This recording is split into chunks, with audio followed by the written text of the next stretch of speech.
Now, it is my greatest pleasure to introduce our keynote speaker for today. Please join me in welcoming Director of the American Institute in Taiwan, Mr. Raymond Greene, who will deliver his keynote address entitled Investing Together and a Secure and Prosperous Future. 接下来，让我们隆重介绍今天的专题演讲贵宾，有请美国在台协会处长谷立言先生以“携手投资，共创安全繁荣的未来”为题，发表专题演讲。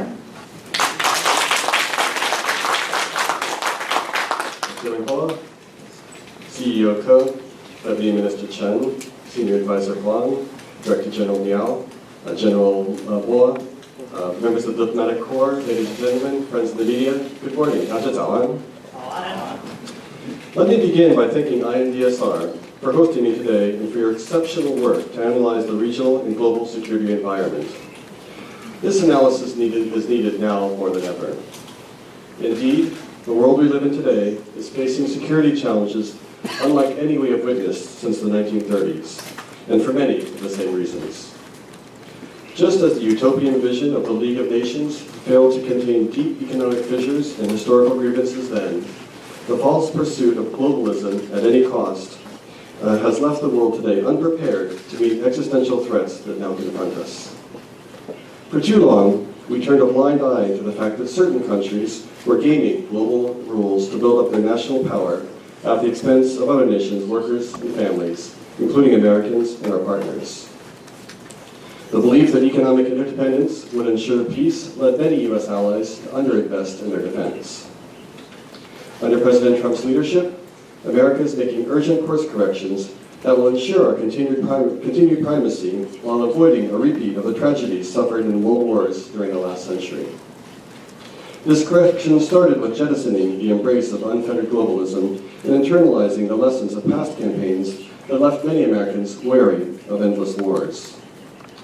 In their place is not isolationism, but rather a clear-eyed focus on proactive diplomacy and robust deterrence to ensure lasting peace. We will steadfastly stand by our allies and partners to protect their freedom and promote their security. However, freedom is not free. America can only help our friends as much as they help themselves. Nowhere is the importance of sharing the benefits of freedom and jointly sharing the responsibility of preserving it more important than when it comes to this part of the world. As President Trump's National Security Strategy, or NSS, articulates, the United States is committed to maintaining the military capacity to not deny aggression anywhere in the First Island chain. However, the NSS also emphasizes that the United States cannot and should not bear this burden alone. It calls on our partners to invest more in their defense, and importantly, to invest in capabilities that will deter regional aggression. With the support of allies like Japan, Korea, Australia, and the Philippines, we are deploying our most advanced defense capabilities up and down the First Island chain. Our allies are also making important investments in their own forces, and together we are maintaining regional peace and stability, responding to coercive actions, and collectively ensuring the, quote, capacity to deny any attempt to seize Taiwan, as the NSS characterizes our goals. The NSS further makes clear that Taiwan is a key pivot point in the First Island chain, connecting the East China and South China Seas and providing direct access to the Pacific Ocean. Together with Taiwan's enormous economic significance, this strategic position makes deterring conflict in the Taiwan Strait essential to the security of the United States, the world, and of course, Taiwan. Taiwan's commitment to fulfilling its critical role in preserving regional peace is increasingly clear. Since returning to Taipei a year and a half ago, I've been deeply impressed with the scope and pace of Taiwan's defense reforms. The Taiwan military's new erosion strategy embraces the island's natural geography and leverages the use of asymmetric capabilities that can neutralize a much larger force.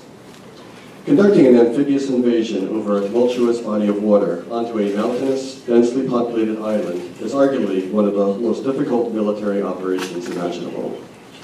The steps Taiwan is taking, such as the recent deployment of explosive barriers in the Danshui River, are making that scenario even more daunting.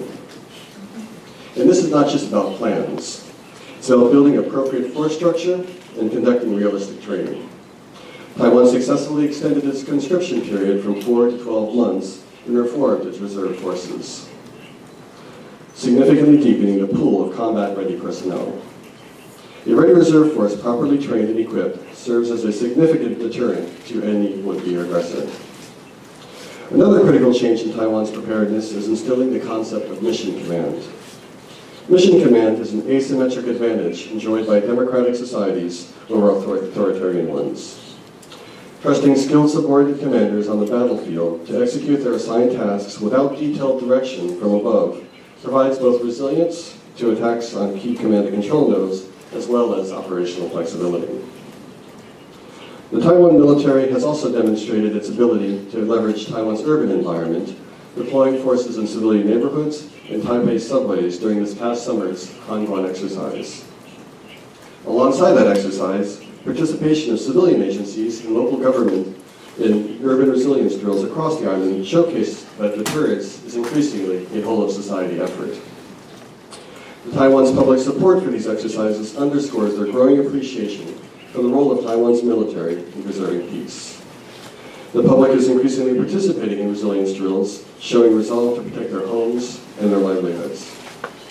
Of course, Americans, visitors always ask me when they visit, what about the Taiwan will to fight? Naturally, I point to polls that show more of the Taiwan public says they're willing to defend their homelands than Ukrainians did when they were asked before February of 2022.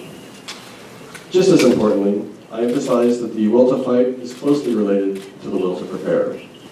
And the civilian record here over the past 2 years has been just as impressive as in the military sphere. Taiwan society has long been blessed with a deep tradition of volunteerism and civic activism. In the many resilience drills I have observed, I saw churches, temples, local associations, and NGOs out in force helping central and local authorities prepare to respond to crises, whether man-made or natural.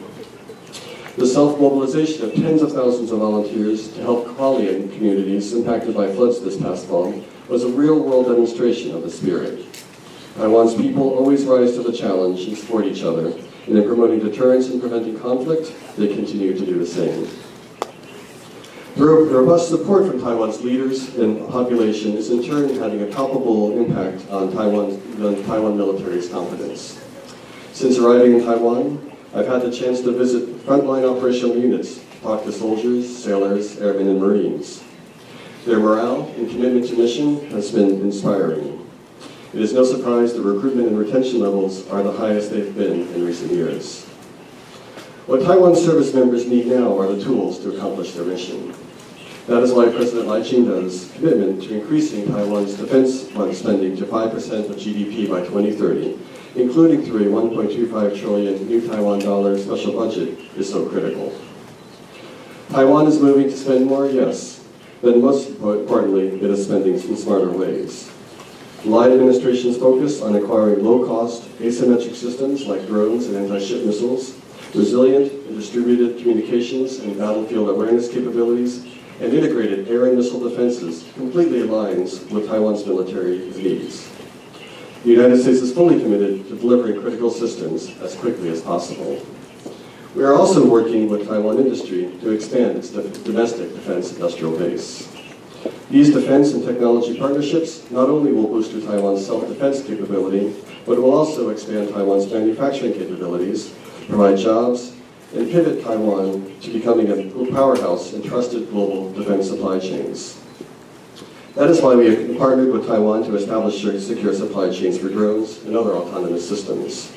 For example, Anduril implemented a strategic supply chain initiative in Taiwan to find multi-source suppliers for key components to enhance global supply chain resilience across products such as Ghost X UAS, which is sold to both U.S. and international markets.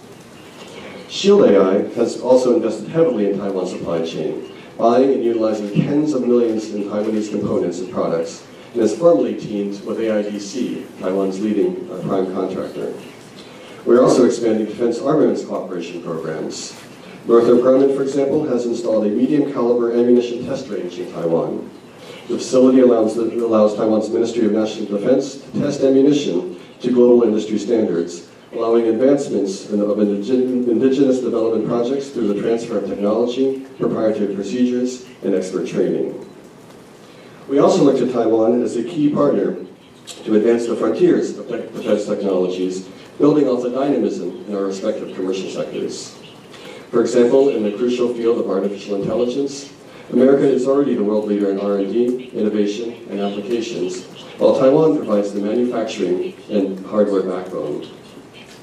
Combining these complementary capabilities offers the promise of developing edge computing and embodied AI applications for drones, command and control, air defense, and other platforms that can further revolutionize deterrence.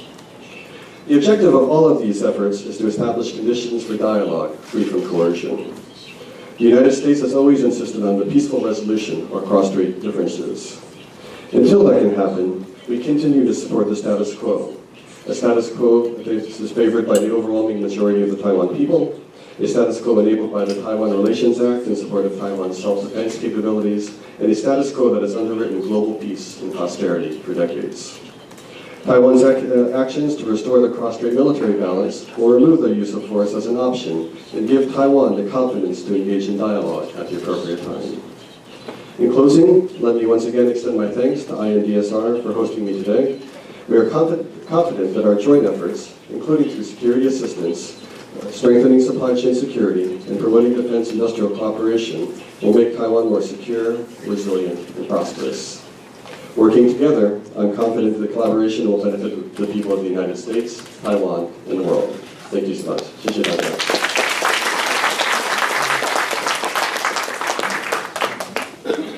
Thank you, Director Greene, for your thoughtful and forward-looking address. Your remarks clearly illustrated the close connection between defense investment, security, and long-term prosperity, and sincerely appreciate your insight. 感谢谷立言处长精彩且具前瞻性的演讲，清楚说明国防投资、安全保障与长期繁荣之间的紧密关系，让我们能够获益良多。Ladies and gentlemen, we will now take a short intermission while the stage is prepared for the next session. The program will